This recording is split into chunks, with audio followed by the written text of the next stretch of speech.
함께 말씀 보겠습니다. 에베소서 6장 5절부터 9절까지 말씀입니다. 에베소서 6장 5절부터 9절까지 말씀 우리 교독하겠습니다. 제가 먼저 6장 5절 말씀 봉독하겠습니다. 종들아 두려워하고 떨며 성실한 마음으로 육체의 상전에게 순종하기를 그리스도께 하듯 하라.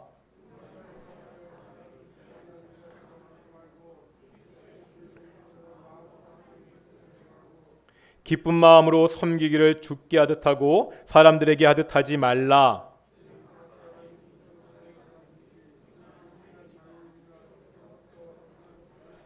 함께 읽겠습니다. 상전들아 너희도 그들에게 이와 같이 위협을 그치라. 이는 그들과 너희의 상전이 하늘에 계시고 그에게는 사람을 외모로 취하는 일이 없는 줄 너희가 알미라. 아멘. 갈릴리 찬양대 찬양을 하나님께 영광 돌리시겠습니다.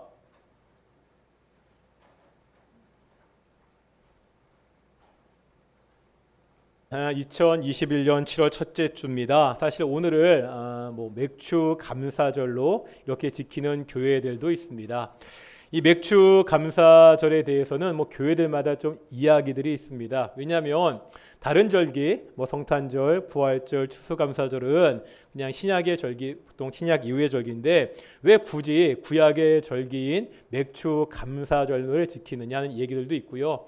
그렇게 지킬 거면 유월절도 지켜야 되고 초막절도 지켜야 되는 것이 아니냐 이렇게 비판하면서 결국 교회들이 특별한 금 거두려고 지키는 것 아니냐 그렇게 말하시는 분들도 계시고, 하지만 어떤 분들은 이게 맥주 감사절 절기가 6개월이 지나고 딱 이때쯤이니까 우리가 추수 감사절 때 1년을 돌아보며 하나님께 감사하듯이 한 해의 중간쯤에 우리가 다시 한번 한 해를 돌아보고 다음 돌아오는 6개월을 준비하자, 이런 면에서 맥주 감사절이 의미 있다고 그렇게 말씀하시는 분들도 있습니다.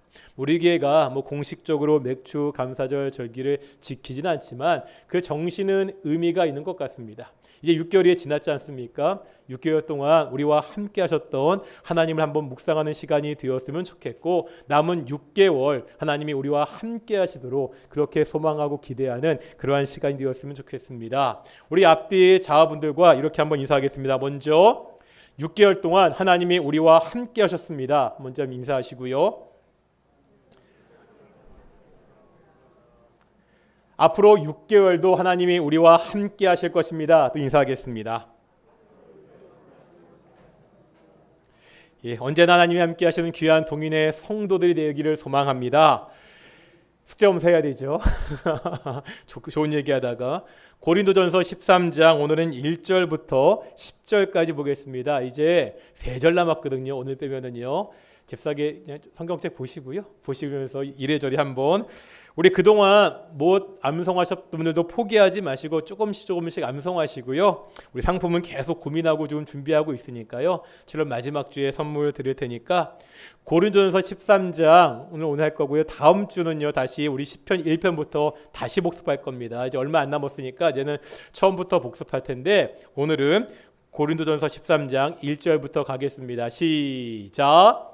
내가 천사의 말을 할지라도 사랑이 없으면 소리하는 고리와 울리는 꽹과리가 되고 예언하는 모든 능력이 있어 모든 지식을 알고 또 옮길 만한 믿음이 있을지라도 사랑이 없으면 아무것도 아니요.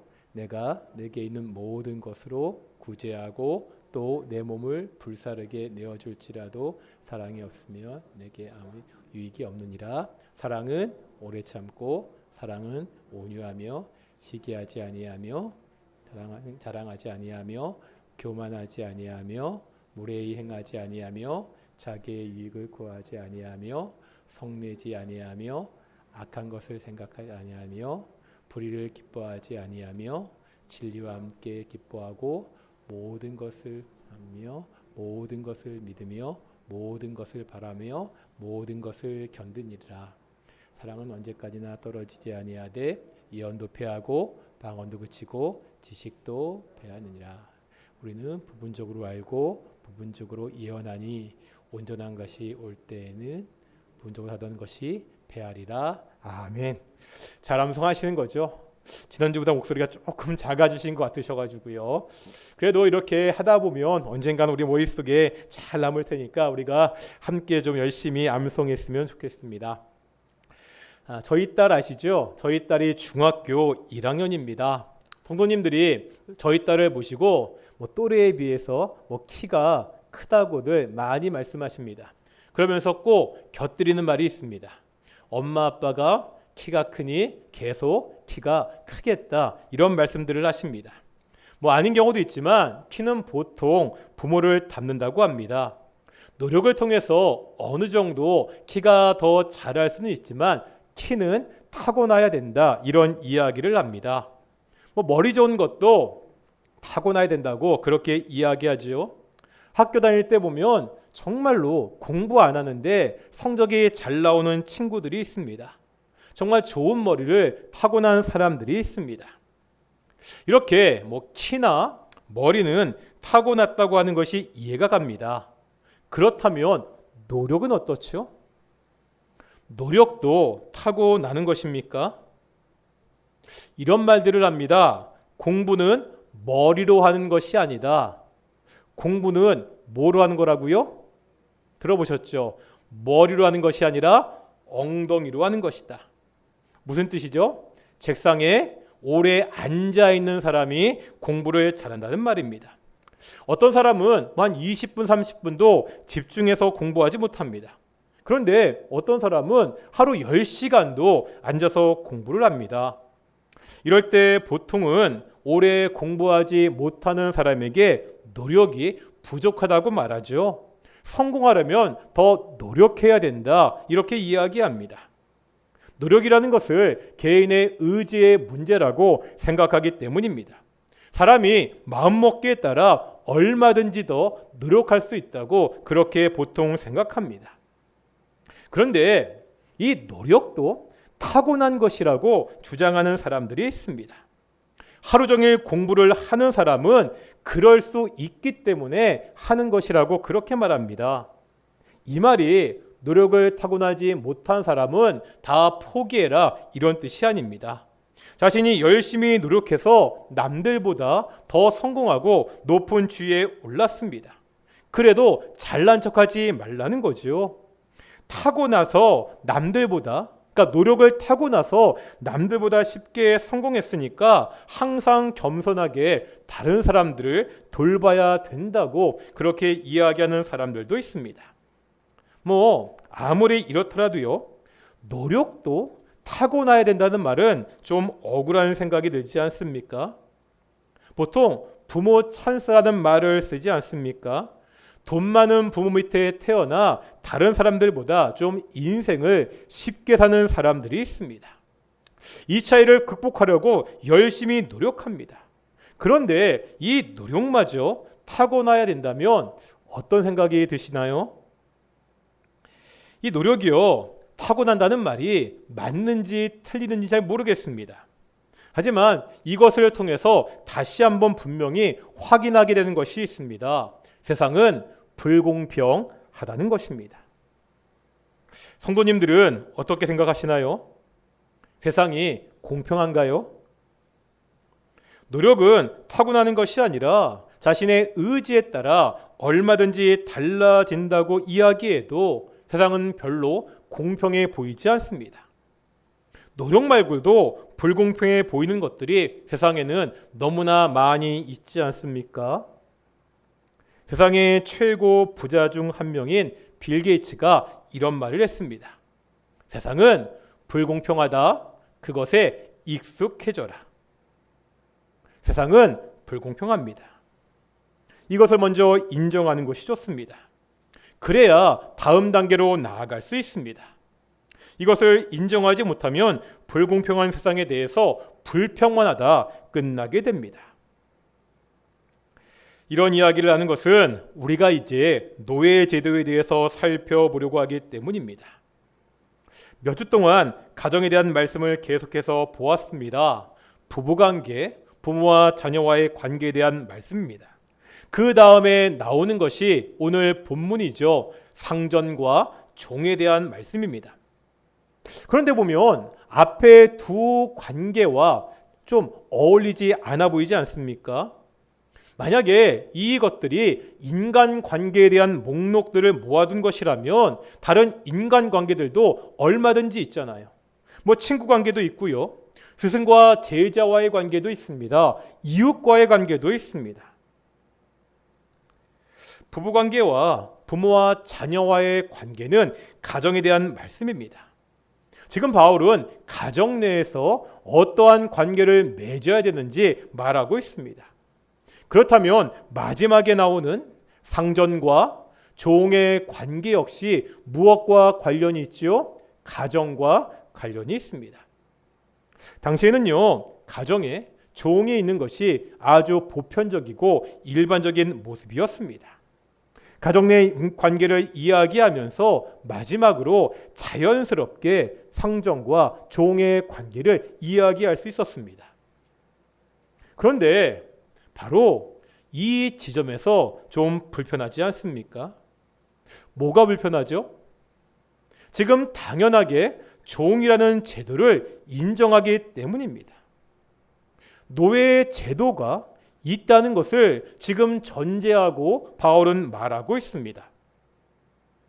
노예의 제도는요, 성경적으로 잘못된 것이 분명합니다. 노예는 사람 취급을 받지 못했습니다. 가축이나 가구와 같은 취급을 받았습니다. 주인은 노예를 마음대로 죽일 수도 있었습니다. 사람은 하나님의 형상으로 창조되었습니다. 예외는 없습니다. 노예도요, 하나님의 형상대로 창조되었습니다. 하나님의 형상대로 창조된 사람을 가축같이 대하고 학대할 권리는 어느 누구에게도 없다는 거지요. 왜 바울은요? 왜 성경은 이런 노예의 제도를 그냥 인정하면서 권면하고 있습니까? 세상이 불공정하다면 그런 세상을 바꾸는 것이 우리 기독교인들이 해야 될 일이 아닌가요? 노예제도만큼 불공정한 제도가 또 어디에 있습니까? 왜 바울은요, 노예제도를 철폐하라, 그것을 위해서 노력해라, 이렇게 권면하지 않지요? 한 가지 알아야 되는 것이 있습니다. 성경은 시대를 뛰어넘는 진리의 말씀입니다. 어느 시대나 통용되는 말씀입니다. 하지만 성경은 무시간적으로 쓰여지지 않았습니다. 어느 날 갑자기 하늘에서 뚝 떨어지지 않았다는 말입니다. 성경이 쓰여진 시대적인 배경이 있습니다. 당시 사회는 노예제도가 아주 보편적이었습니다. 일반인보다 노예 수가 더 많았습니다. 노예가 없으면 그 사회나 그 가정이 돌아가지 못하는 상황이었습니다. 이런 상황에서요, 아무런 준비나 대책이 없이 그냥 노예 제도를 폐지하면 어떤 일이 생깁니까? 사회는 아주 큰 혼란에 빠지게 됩니다. 갑자기 해방된 노예들도요, 먹고 살 수 있는 방법이 전혀 없습니다.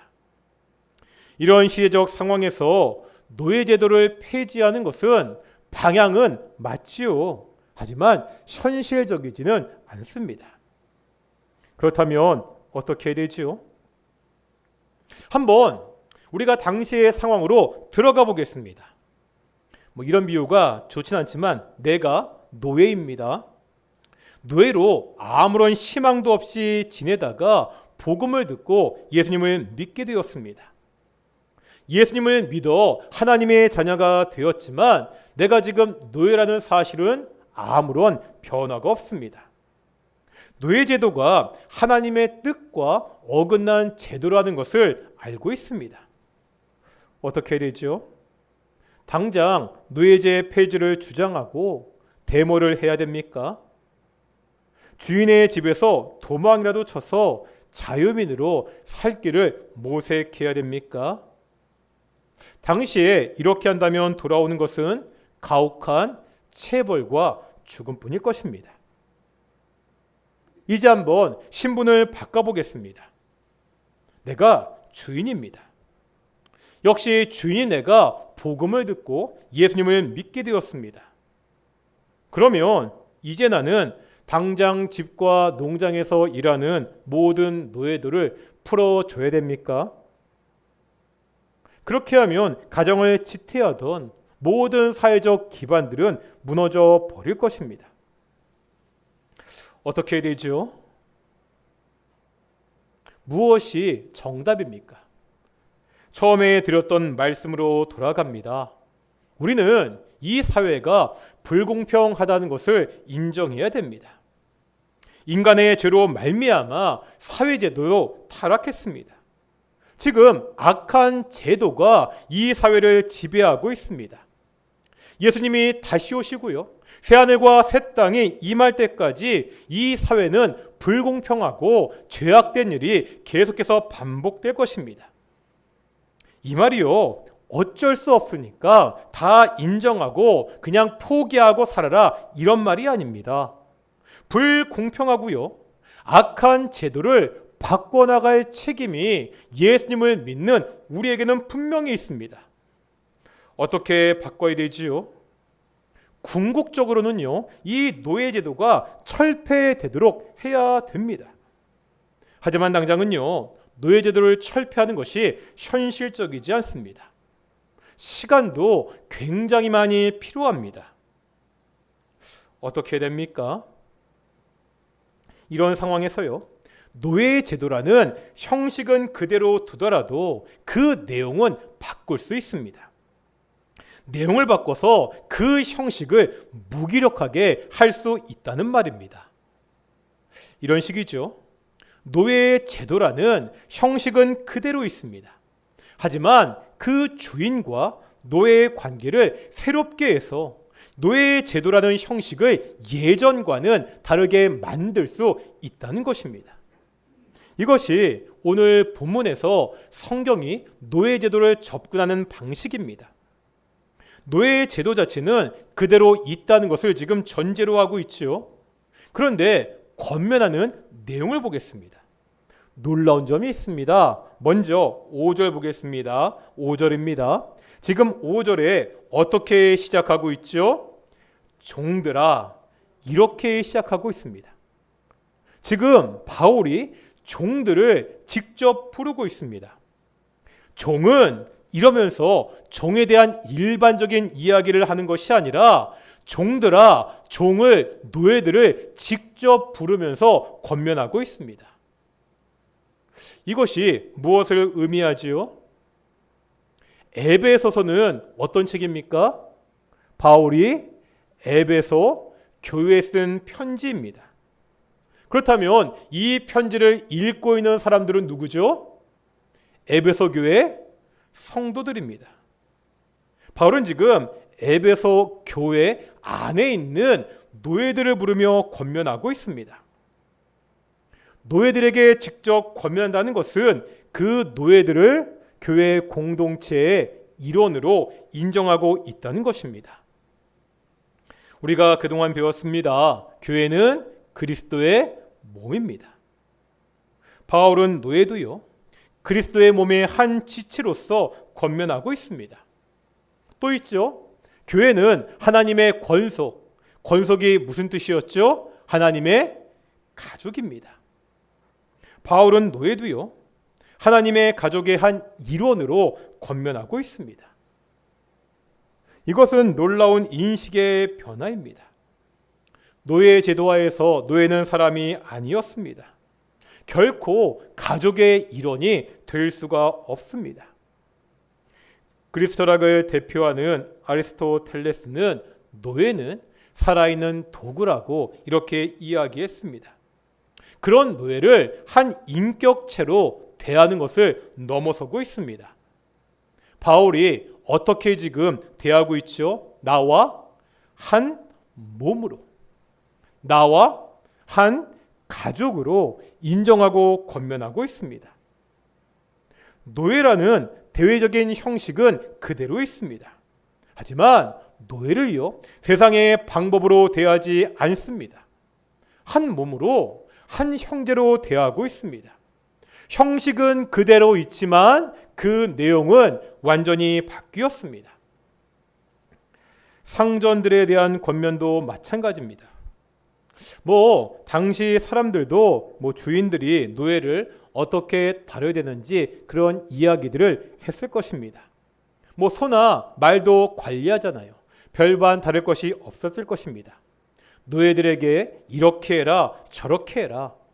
노예는 이렇게 다뤄야 더 잘 관리할 수 있다. 이런 이야기들이 무척이나 많았을 것입니다.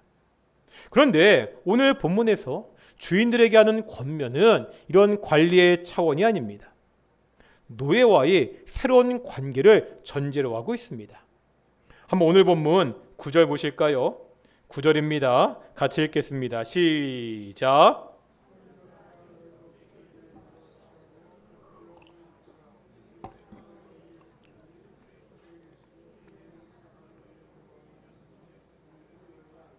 아멘. 9절 앞부분에 보면은요, 상전들에게 주인들의 권면하고 있죠. 그러면서 뒷부분에 보면 그렇게 해야 되는 이유를 설명하고 있습니다. 그 이유가 뭐죠?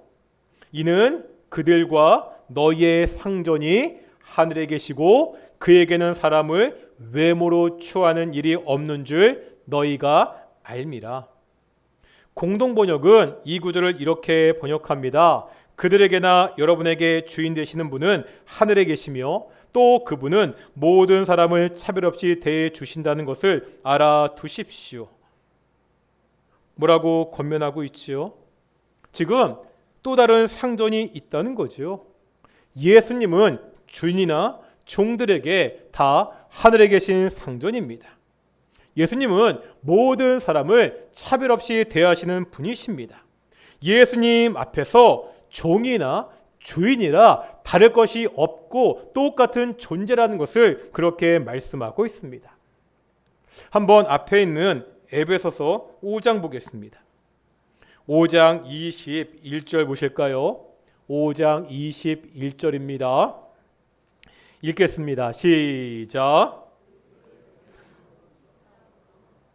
여기는요, 남편과 아내, 부모와 자녀, 상전과 종의 관계를 이야기하기 전에 먼저 나오는 말씀이죠. 모든 관계의 가장 기본적인 원칙입니다. 원칙이 뭐죠? 주를 경외함으로, 예수님을 경외함으로 피차 복종하라는 겁니다. 주인과 노예와의 관계도 여기에 해당합니다. 한쪽이 한쪽을 지배하는 일방적인 관계가 아닙니다. 이제 예수님 안에서 서로가 서로를 섬기고 서로가 서로에게 복종하는 새로운 관계가 되었다는 것을 말씀하고 있습니다. 노예 제도라는 형식은 그대로 있습니다. 이것은 하루아침에 바꿀 수 없습니다. 하지만 그 내용은 바꿀 수 있습니다. 서로 섬기는 새로운 관계가 되었습니다. 지금 교회가 세상과 다른 모습을 보여주고 있습니다. 교회가 세상과 다른 모습으로 살아가고 있습니다. 바로 이것이 교회가 세상을 바꾸는 방법입니다. 한번 예수님을 생각해 보겠습니다. 예수님은 이 땅에 인간으로 오셨죠. 우리가 아까 교동문에서 읽었는데 요한복음 1장 5절에 보면 예수님이 이 땅에 오신 사건을 이렇게 묘사합니다. 빛이 어둠에 빛이되. 예수님이 오실 당시 이 세상은 어두움이었습니다. 이것은 악한 세상에 대한 비유적인 표현이기도 합니다. 하지만 당시 이스라엘은 정말로 어두웠습니다. 어떤 상황이었지요? 나라를 빼앗겼지요. 로마의 식민지였습니다. 나라를 되찾기 위한 노력들은 숲으로 돌아갔고요. 로마의 총독이 지배하고 있었습니다. 식민지 국가잖아요. 경제적으로 매우 어려웠습니다. 오병이어 기적 다음에 보면 사람들이요, 예수님을 왕으로 세우려 합니다. 이유가 뭐죠? 먹고 살기 너무나 어려운 때입니다. 지금 배불리 먹여주는, 오늘날 말로 하면 경제를 살리는 기적을 보여준 예수님이 그들에게는 매력적이었습니다. 예수님의 비유 중에 포도원 일꾼의 비유가 있습니다. 그 비유를 보면 오후 늦게까지 일자리를 찾지 못하는 사람들이 있다는 것을 우리가 알 수 있습니다. 종교적으로 어떠했습니까? 율법의 정신은 사라지고 껍데기만 남았습니다. 종교 지도자들은 백성들을요, 말씀으로 잘 인도하기보다는 자신들 잘난 척하며 과시하기 바빴습니다. 친노마파, 반노마파로 갈라져서 서로 다투기만 했습니다. 사회는요, 안정되지 못했습니다. 사마리아 사람의 비유에서 보듯이 강도가 들끓었습니다. 예수님은 이런 악한 사회에 오셨습니다. 어디에도 희망이 없는 그런 어두운 세상이었습니다. 예수님은요, 어떻게 하셨지요? 예수님은 어두운 세상에 빛으로 오셨습니다. 예수님은 이런 사회를 바꾸기 원하셨습니다. 예수님의 가르침을 보면, 당시에 비추어 보면 굉장히 급진적이고 혁명적입니다. 당시에는요, 정결법이라는 것이 있었습니다. 쉽게 말하면요, 사람이나 장소, 시간을 거룩한 정도에 따라 나누는 것입니다. 공간으로 보면 지성소가 가장 거룩하고요, 다음은 성소입니다. 다음은 성전, 다음은 성전이 있는 예루살렘, 다음은 유대 땅, 다음은 이방인의 땅입니다. 사람도 나누었습니다. 대제사장이 가장 거룩합니다. 유대인들 중에 보면 남자가 여자보다 거룩합니다. 이방인들은요, 더럽고 불결한 존재였습니다. 시간도 나눴습니다. 안식일이나 절기는 거룩한 그러한 시간이었습니다. 이 정결법은요, 당시 사회를 유지하는 근간이었습니다. 정결법을 깨는 것은 사회의 근간을 흔드는 것이었기 때문에 심각한 범죄였습니다. 조선시대 보시면 산농공상이 있었잖아요.